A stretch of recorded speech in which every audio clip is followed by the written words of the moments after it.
AITA for refusing to drive my GF around anymore. My GF and I have been together for 8 months. In that time I was in an accident and my insurance wrote off my car and I only got $2,400 from it. It's not enough to buy a working car and I've been saving to buy a better one, although it will take a few months. I asked my GF to borrow hers and she agreed if I drive her to work every day and then pick her up, since she needs to go to work every day too. And I have to be DD during our date nights and even girls' night, which is about every 2 weeks.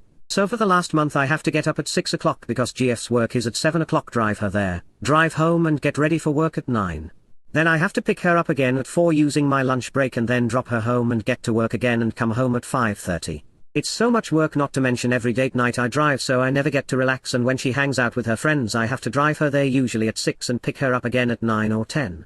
Bus route's taken 1:45 to get to my work, so it isn't an option, but her work is much closer. It would only take her 45 minutes to get to work by bus. I've asked her to take the bus so I can use the car for a few months while I save up and I'll pay for insurance and gas, but she refuses, saying it's her car and if I'm not happy with our setup I can take the bus.